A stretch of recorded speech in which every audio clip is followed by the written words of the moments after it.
Fellow seekers of the divine,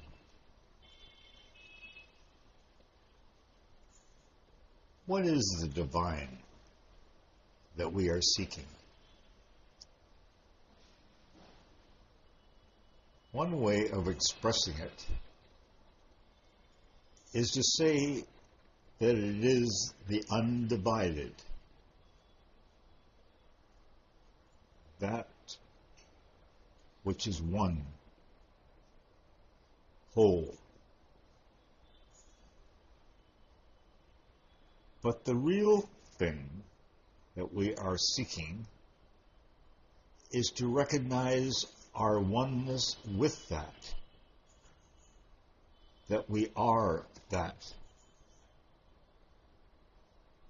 And therefore, Ramana Maharshi said that no matter what path we follow, we have to end with the inquiry of who am I? This may be perfectly correct, but it doesn't necessarily mean that we have to follow the path of inquiry, of neti, not this, not this. If our intention is to know the one, to become whole, one, then the repetition of God's name can also take us as far as inquiry, as can undivided devotion to God. Because no matter how far we go, no matter what our experience, the final revelation, where mind becomes no mind, where we are in the world but not of it, is given by God alone. But then, too, there is an entirely different approach to this oneness other than the inward search for the divine, no matter what form it takes. And that is the affirmation that all this is divine. In other words, there is nothing inner or outer that is not divine. God is omnipresent. It means that whatever we can conceive of, no matter how tiny, God is the essence of it. And even if that disappears, He is still there. That means not only all sense objects, but He is the essence of our thoughts.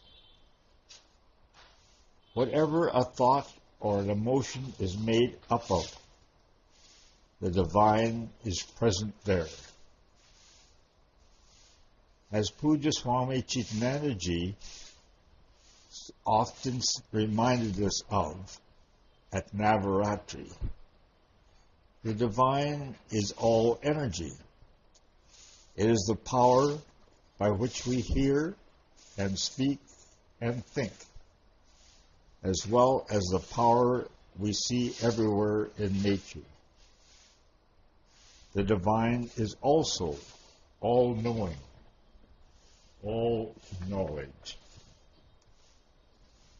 In this regard, we must recognize that the intelligence of the divine is not an intelligence that we can imagine.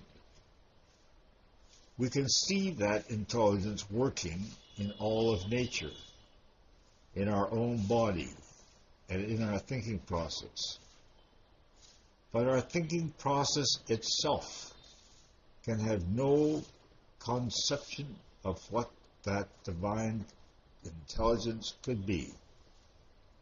It can only observe its manifestation.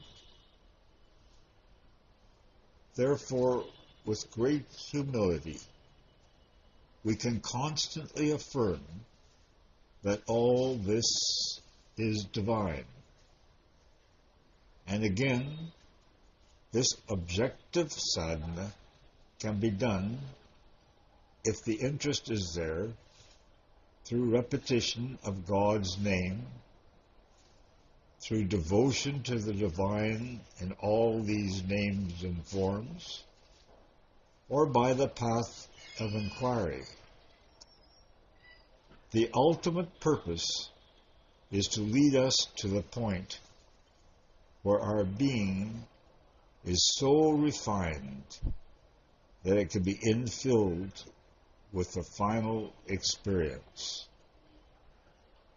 We reverently follow the path suited to us until the divine blesses our search with the great experience.